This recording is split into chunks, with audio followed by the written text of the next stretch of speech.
Okay, I'm about to go see Five Nights at Freddy's 2. All I know is that this one totally looks better than the original, but that's not saying much because the original was very bad. I have my Toy Chica cosplay and everything for this one, so if it isn't the greatest thing ever made, then I'll be insanely disappointed, okay?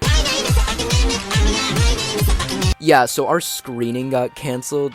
Freddy Fazbear came out himself, and he took a little piss on our projector and went, now you don't get to watch the movie, you little bitch. So, as of now, this movie's getting a 0 out of 10. So, finally, 2 weeks later, we're finally getting a screening and are gonna watch it. Okay, I'm ready once again with my Toy Chica cosplay, and this time with my Five Nights at K-Pop Demon Hunters shirt and my Five Nights at Godzilla -1 sweatshirt. I'm gonna bring Sin and Duck because they're the best duo who I ship with each other or something. Oh, Foxy, what's going on? Oh, hi, Mangle. Oh, do you like her, Foxy? Oh, it's so cute. Oh, they love each other. Oh, this is awesome. Oh, are they gonna kiss? Oh, yeah! Let's go. Oh, I've been shipping it for years. I knew this would happen. This Fnaf 2 movie is peak. Wait, what? Wait, no, Chica, what happened? You used to be with Foxy? Oh no, Chica. Oh no. Oh shit. Oh. They could be frostomatic, tinsomatic, 1.5% cash back-o-matic. It's This is so gay. Okay, the movie was, like, unsurprisingly god-awful, but I am not surprised at all. Okay, I'm just gonna speed through the story. So, this one starts with Charlie. She sees William Afton kidnapping somebody, which is, like, the most obvious thing, by the way, because he doesn't, like, he just kidnaps a kid in plain sight, but I guess, nobody sees it or whatever. And then there's some dumb scene where she tries to save a little boy who's, like, it looks like he's dead, but, like, I thought this bro's dead already, but, like, she picks him up, and then later on he just gets up and runs off. Like, he wasn't dead. Like, so why was he knocked out in the first place? Like, there's no implication as to how that even happened. Then she carries the boy out, and then Afton tries to get her, and then you think she got out, but no, she got stabbed, and then she falls over, and then for some reason this doesn't make it so that Afton gets caught, even though there's clearly stab marks on her back, and they're like, I guess no one killed her, she just died for no reason. In the games it's understandable because Afton killed her outside where no one was, but I guess in the movie everyone's just a dumbass or something. Then I think this shot where she falls down into like a trap door and then the puppet carries her up, I think that was pretty good, legitimately, though.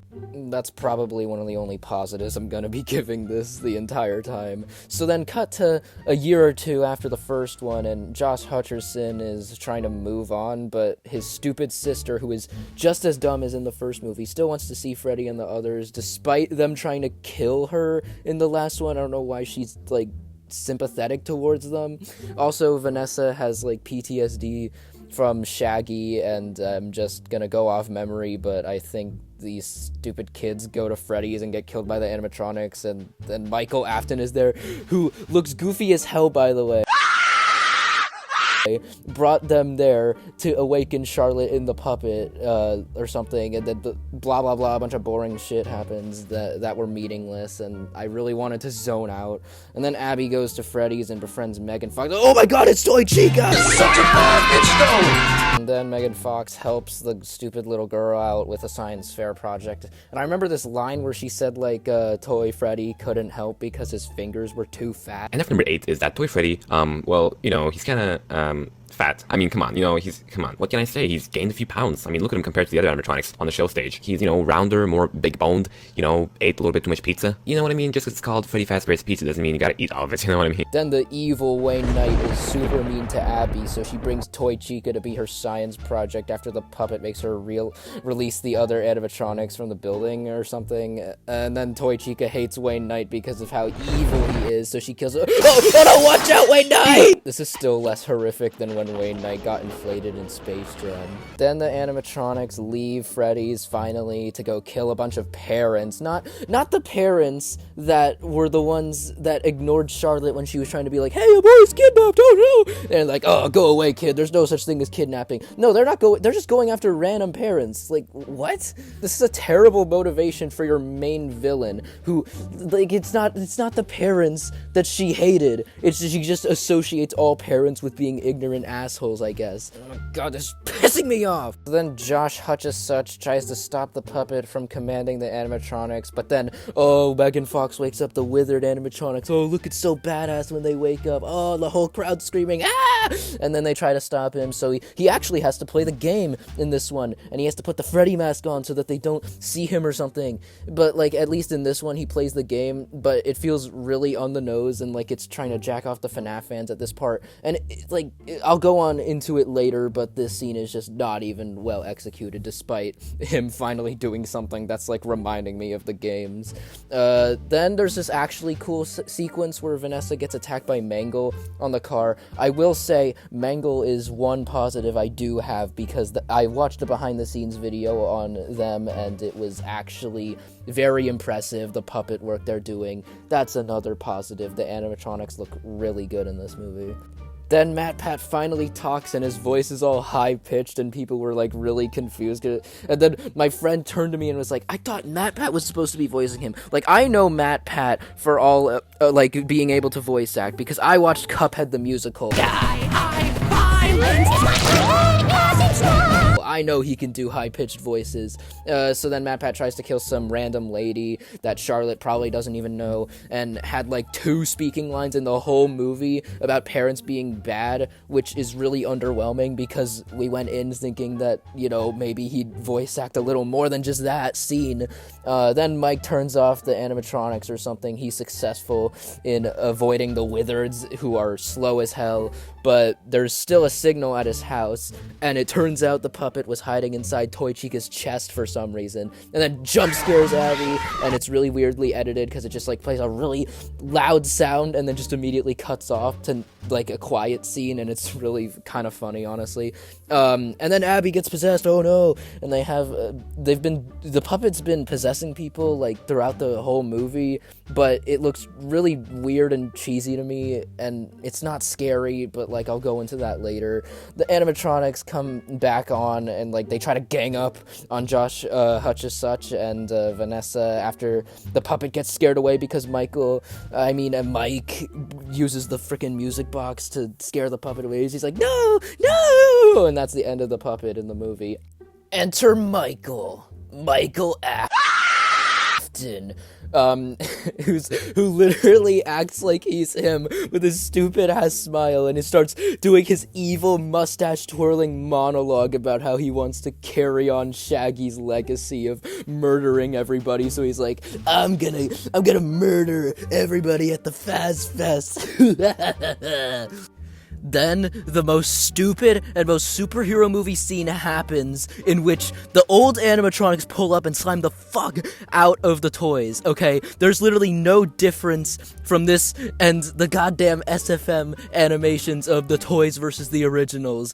And for some reason, it makes me think of Survive the Night, when, like, the Wizards are trying to kill Steve, and then the toys come out and are like, oh, we're gonna protect him, yeah! In fact, this was so stupid, I ironically cheered at this part, because at this point I just knew how stupid it was. The movie was stupid the entire time, but this is when I just lost complete faith in the writing department. So yeah, when Freddy rips Toy Freddy in half and throws him to the side, I just went, yeah! Cause like who even gives a shit anymore? And then Michael runs away like a bitch and gets clocked by some black guy who just dipped after one scene at the start, and then for some reason Michael just doesn't come back in the movie.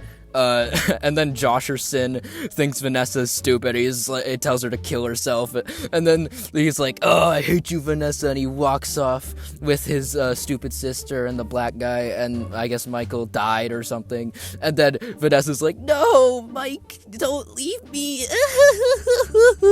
And then the puppet, like, just sneaks up on her and then possesses her, and she does a stupid smile, and then the movie just abruptly ends there.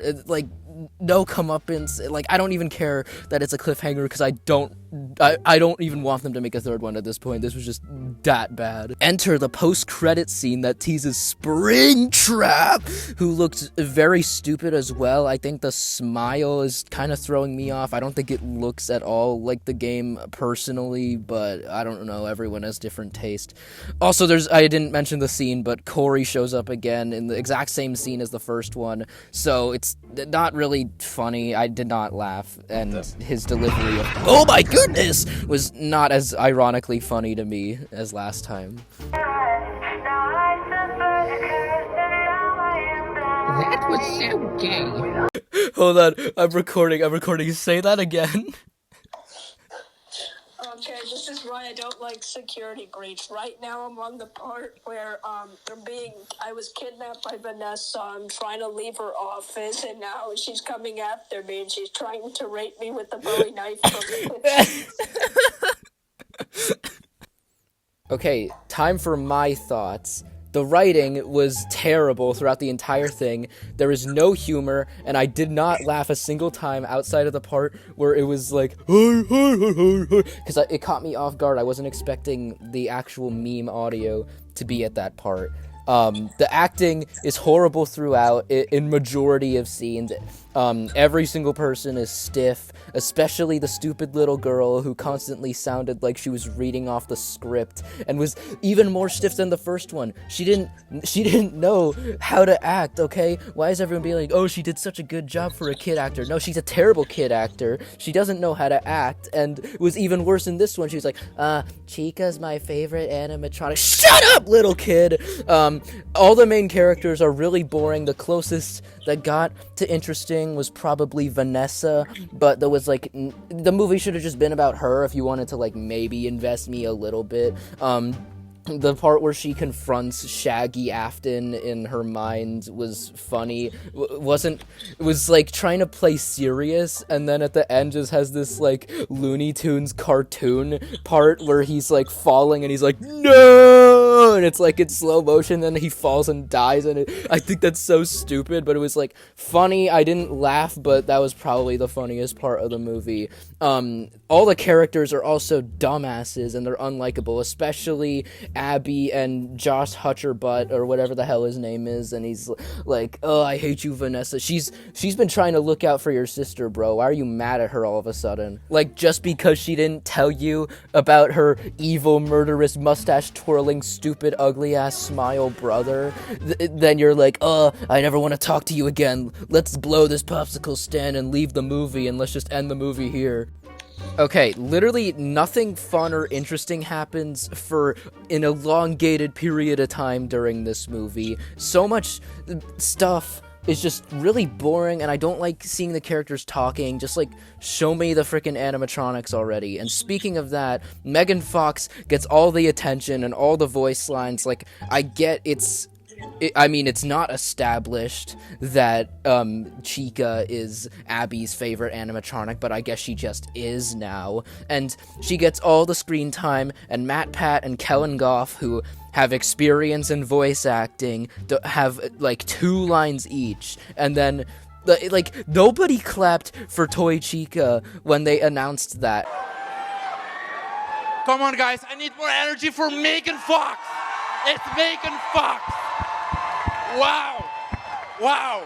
And when they announced Kellen and Matt Pat, everyone was like, yeah, I can't wait to see that. And then they're probably disappointed that all of the both of them like didn't show up until like the last 30 minutes of the movie, and didn't have speaking lines until there was like 10 minutes left. Literally for the first hour of this almost 2-hour movie, nothing was happening, and it was so boring and slow for the first hour, and then just at the end, the pace got so fast, it was like tonal whiplash in a way. Like, it went so fast, I literally wanted to kill myself. This is so shitty, oh my god!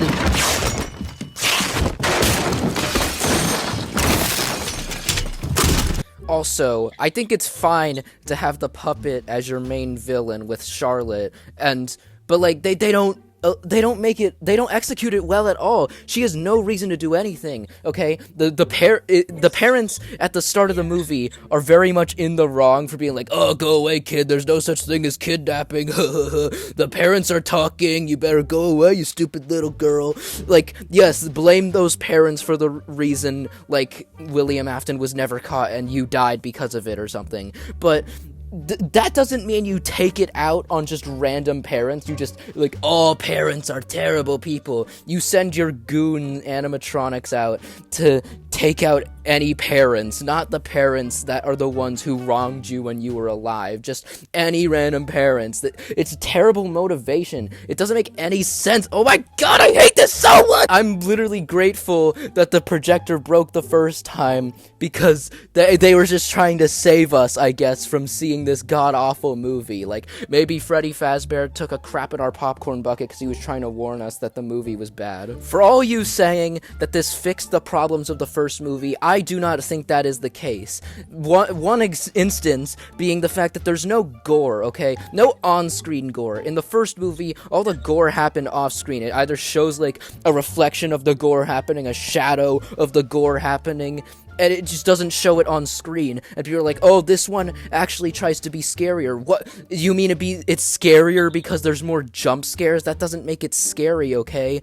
There's no gore. Once again, like, they show glimpses of it. There's one part where they do show, like, actual limbs falling from the ceiling, but it's showed in the reflection of glasses because I feel like they're not even trying to push the PG-13 rating. All of the kills happen in, like, the first 30 minutes of the movie, and I swear no other kills happen. Like, I think after Wayne Knight dies, like, then no one else dies the rest of the movie. I see Toy Bonnie grabbing a kitchen knife in the trailer, and I'm thinking, oh, the animatronics are actually gonna, like, kill people, and they'll have bloody deaths in this one, which is kind of what I want from FNAF. I want FNAF to be, like, actually scary. But no, they just pussy out again and show everything off screen or just don't kill anybody off because this is a horror movie for babies and nobody dies. It's just like the first one. This didn't fix anything about the first one. How to make FNAF not scary? Yeah, it never was. The movie is just doing ineffective jump scares just like the games, and they're just overplayed to death. There's too many of them, and they have no anticipation for them. They just happen, and I'm like, oh, was that supposed to be scary? No, it wasn't. This is a horror movie for babies. The only person that would actually get scared by this is a literal fetus, okay? A FNAF movie should be rated R, and I think different fan things are much better than actual FNAF itself, because, like, the VHS FNAF stuff, like, that's effectively creepy at different points. Like, I wouldn't call it scary, but I do like the attempt at, like, trying to make FNAF, like, actually unsettling to people, and I think it's successful in that part. And if you want to do, like, hype stuff, like how the movie throws the OG animatronics killing the toys at the end, if you want to do hype stuff like that, then just look at fan projects, okay? Indie Cross did a whole B-plot about Frisk from Undertale running from the entire FNAF cast, and that was, like, hype, like, get you out of your seat, super excited. Like, I think Indie Cross FNAF segment is more effective at being a FNAF thing than the entire series of FNAF has been in the past 10 years, okay? Fan works like that is what makes me say, yeah, I like FNAF, I think this is cool. The lore may suck, but, like, at least it's fun to be a part of it, and we'll get into later how, like, the fans of FNAF are really, like, way too over-attached to this stuff. Let me look at my notes. The Wizards scene sucks, okay? The Wizards wake up and everyone's like, oh, this scene is so badass. It's really not, because what the payoff is just nothing. The Wizards each have one interaction with Josh Hutcherson or whatever the hell, and he just puts the mask on, and He takes 10 seconds to put the mask on each time, and they just don't do anything, even though they're supposed to get you if you don't put it on in, like, 1 second. So it's not even accurate to the actual game. And he like, is sitting there trying to disarm the puppet from controlling the toys, and the withers are just standing above him, just not doing anything, not killing him, I guess. They're slow as hell. Even when Foxy shows up, the fast one, the notoriously fastest animatronic in the game, is in front of Mike and looking at him without the mask, and he's like, oh no, the mask doesn't work on him. Mike goes back to trying to disarm the puppet, but Foxy is just standing there doing nothing for like a solid 30 seconds, and Mike is able to turn the puppet off or whatever. Like, it's so stupid. They didn't execute it well. Isn't he supposed to be the one that, like, isn't Foxy supposed to be the one that can run the 800 meter in under a minute? I bet power scaling proves Foxy to be, like, insanely fast, okay? And he just stands there doing nothing and lets, like, Josh Butcherson do whatever. I think Scott Cawthon didn't want anyone else in the writer's room with him this time, and so all he wrote was something that's supposed to jack off all the FNAF fans, which is not what you want a movie to be, okay? People who are going to see a movie are going to see the title Five Nights at Freddy's and expect Five Nights at Freddy's to happen. But in both of the movies, there's no Five Nights, okay? People who don't know what Five Nights at Freddy's is are gonna be confused by that title because he doesn't even, he probably stays there for like 2 nights in each movie. He goes there 1 time in the second one, I think, okay? The movie title doesn't make sense. You don't even need to call it Five Nights at Freddy's. People are gonna know what it is. Like, do not let Scott in the writer's room by himself next time. Maybe if y'all, like, join up with him, maybe you can concoct something that's for both the fans and the people, okay? The sentiment that it's for the fans, okay, that doesn't work if you're wanting to make a good movie. The movie's not gonna be good if you're just trying to appeal to the weirdest group of people, okay? Then just don't let Scott in the writer's room, bro. Scott is going to demonstrate his writing expertise. Please rise to Everyone, observe the please, demonstration. come around, come closer. What do you need? Toy Chica. Get the writer some chicas. Toy chicas. This is your station here. What else? Shit? Would you like some shit? No, shitty acting. Shitty acting for the great writer. Phenomenal Mr. Wright himself. Everyone gather around. They must learn from Scott. This, a new writing method in which we have been woefully ignorant. What next? Jump scares. Jump scares, Toy Chica, and shitty acting sauteed in jump scares. I bear witness to a revolution in writing. Would you like a cameo? MatPat. MatPat!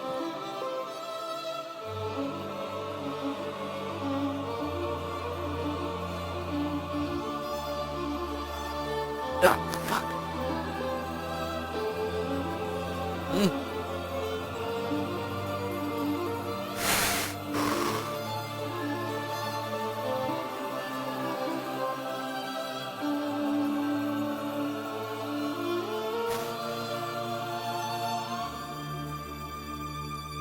Okay, I think it's done. You think it's done? You sure? Mm-hmm.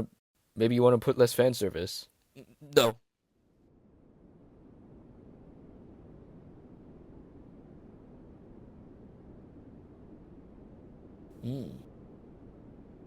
Wow. Wow. It's actually quite bad. Yo, K9, what did you think of the FNAF movie? Just say it. You know what I thought? I thought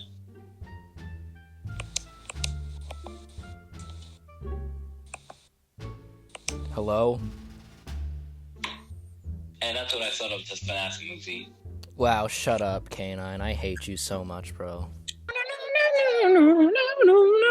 FNAF glazers suck, and everyone who glazes video game movies because they like the property alone suck. Okay, let me show you a comment from a video of the theater reaction to FNAF 2.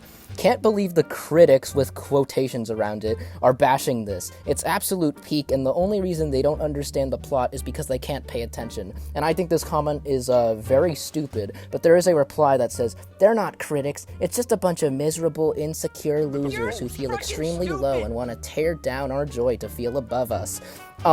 So, yeah, the fact that you're this out of touch and brain dead is astonishing to me. You people have never grown out of the fact that you're a little child that liked Fnaf as a kid. Like, oh, I like Fnaf, and the movie, the Freddy Fazbear's on the big screen. If he's there, that means it's a good movie. Oh my god, I love Freddy Fazbear. Oh much, I want to make out with Freddy Fazbear. Like, and then it's just a bad movie. But then when other people are like, oh, I didn't personally connect with the movie, then you're like, oh, you're stupid, you hate fun, you wanna take away our fun, you're trying to force your opinion on everybody. No, they're not. Shut up, bro, okay? Just because they said the movie is bad does not mean they are personally offending you. They're like, oh my god, this Five Nights at Freddy's is my whole identity, so if these quote-unquote critics say that it's bad, then that means they're saying that I'm bad. It's not supposed to be this way. Ah! Like, shut up. Oh my god. Like, yeah, critics are not wrong. Do you people just see them as, like, these Anton Ego MFs just being like, I take movies seriously, and no, I don't think anyone can do it. Like, shut up. Anyway, this movie pisses me the hell off. So this one's getting a 2 out of 10, and it is the most infuriating movie of the entire year so far. Mr. JBLL, I can't believe you would dog on this film. These films are great, and the second one is way better than the first one. Like, I just can't believe you. The critics, they're horrible. They're horrible people, and they have horrible opinions because they just like real movies. But these are the greatest movies I've ever seen, so don't you dare dog on my movies ever again.